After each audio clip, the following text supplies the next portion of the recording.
Lionel, est-ce que tu es content d'être au salon là? C'est la première là? Alors le salon, pour moi, je crois que finalement c'est le plus dur du Tour de la France. C'est vraiment affronter la foule, parce que c'est vrai qu'il y a une foule absolument phénoménale dans le salon et c'est assez fatigant, mais j'ai trouvé une bonne chaise, donc tout va bien. D'accord. Ouais, mais c'est ça qui est intéressant, c'est que... C'est pas la nature, mais c'est aussi des livres. Ouais, il y a un bouquin qui avait été écrit, mais je crois que c'était par un sociologue qui avait fait le tour du périphérique à Londres, en fait. London Orbital, ça s'appelle. Ah ouais. Ouais. Mais c'est après, je pense qu'après, les gens ont toujours décliné en France aussi, quoi. Ouais.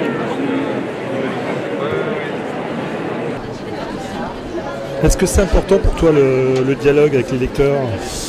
Je pense que le dialogue avec les lecteurs, effectivement, est toujours important parce que finalement, c'est le bout de la chaîne du livre, quoi. C'est-à-dire qu'il y a eu l'aventure que j'ai vécue à la base pour moi, puis après, il y a eu vraiment le livre qui a été, on va dire, une part, entre guillemets, solitaire de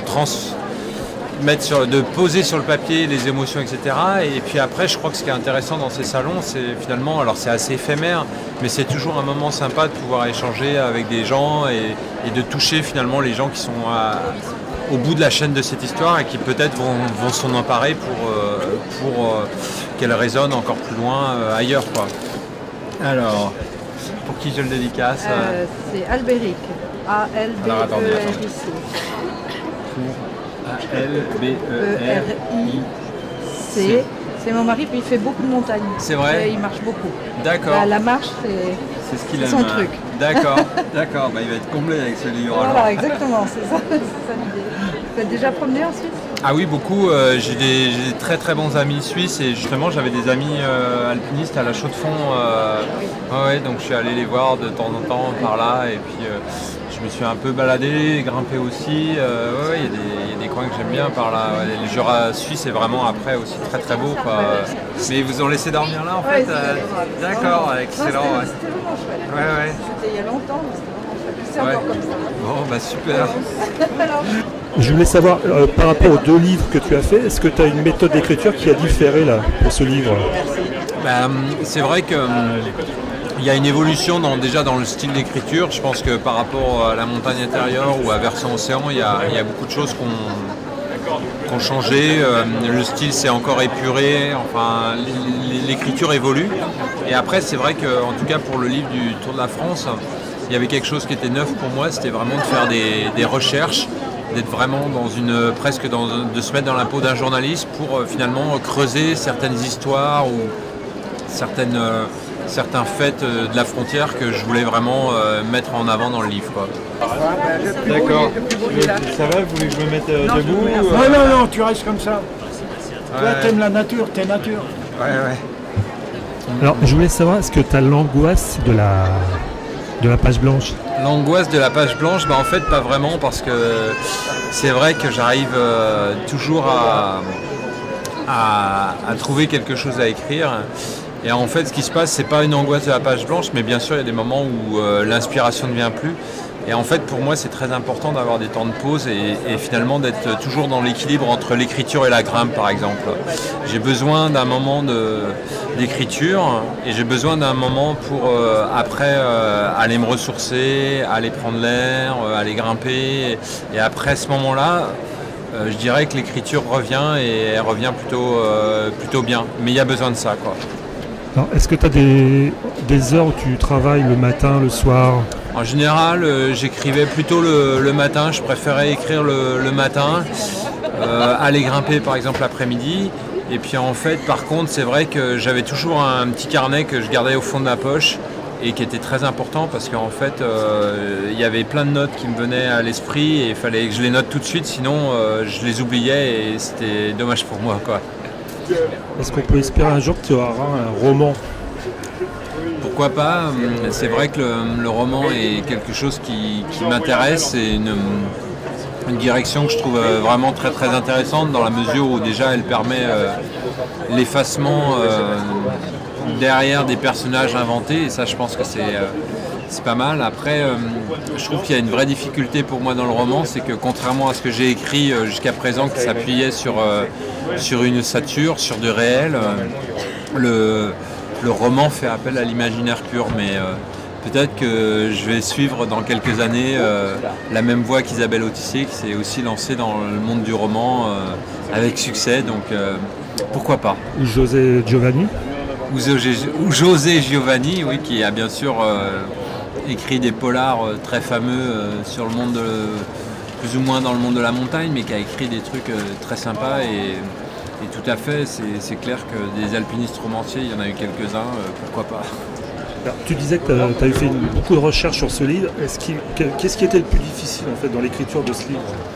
Justement, déjà dans la recherche, on s'aperçoit que c'est très compliqué de vérifier ses sources. C'est un vrai travail de journaliste parce que à partir du moment où on publie, on ne peut pas se contenter de se dire je l'ai lu sur Internet. Donc il faut vraiment recouper les informations pour arriver à quelque chose dont on est absolument certain, qu'il n'y ait pas de doute là-dessus. Et puis après, je crois que pour répondre plus précisément, ce qui a été le plus compliqué à écrire dans le livre, ça a été le début et la fin, ça a été l'introduction et la conclusion. C'est là-dessus qu'il y a eu le plus de travail.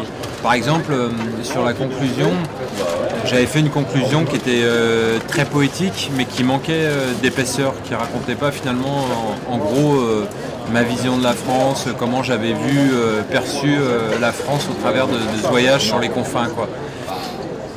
Et de même l'introduction, qui était finalement trop sur la lorgnette de l'alpiniste, c'est-à-dire que j'expliquais la genèse du Tour de la France par toutes les expés que j'avais pu faire, qui étaient un peu dans cette même lignée, la Skyline en 2004 et surtout l'Areto Alpine en 2007. Mais comme ce livre est vraiment destiné à un public très très large et non pas au simple cercle des alpinistes, il fallait d'entrée de jeu ouvrir l'histoire et moi j'avais tendance déjà à trop la fermer, à donner un axe montagne trop prononcé au livre d'entrée de jeu, ce qui n'était pas bon, quoi. Quelles sont tes lectures? Alors mes lectures, elles sont extrêmement diversifiées en fait. C'est vrai que déjà j'ai une exigence au niveau de ce que je lis dans la qualité d'écriture même, c'est-à-dire que j'aime bien écrire quand même des livres, j'aime bien lire des livres qui sont bien écrits et malheureusement à mon goût je trouve qu'on en trouve trop peu dans le monde de l'aventure et de la montagne. Et du coup je lis aussi des romans, par exemple récemment je me suis vraiment régalé à lire Colum McCann qui a publié notamment Et que le vaste monde poursuive sa course folle, qui est vraiment un livre à tiroir qui est absolument génial, qui est très très bien écrit et c'est admirablement bien monté. J'ai lu récemment, qu'est-ce que j'ai lu récemment qui était très bien? J'ai lu un autre livre qui m'a emballé, c'est du roman sportif, c'est-à-dire que c'est l'auteur qui raconte sa vision du sportif et c'est un auteur qui s'appelle Paul Fournel, que je recommande vivement et qui a écrit Anquetil tout seul, qui raconte justement l'histoire du coureur cycliste Anquetil, quoi. Et ça c'est que du bonheur à lire. Et puis après, je peux lire aussi des documents. Là, en ce moment, je suis en train de lire un truc sur Tariq Ramadan, donc pas grand-chose à voir avec la montagne. Et puis, quand je suis dans le train, je peux aussi lire des polars ou des choses qui sont plus faciles à lire pour justement avoir la concentration et d'arriver à lire tout ça, quoi. Tu prends de plus en plus de plaisir à écrire? Alors, dans l'écriture, c'est vrai que pour moi, il y a beaucoup de plaisir. Que je retrouve finalement dans l'escalade aussi, une espèce de jubilation à trouver les bons mots de la même manière qu'en escalade. Si on fait du bloc par exemple, on va trouver les bons mouvements pour atteindre le sommet du bloc, ou alors on va trouver dans une voie de falaise une astuce qui va permettre de faire le pas qu'on n'arrive pas à faire ou d'enchaîner la longueur.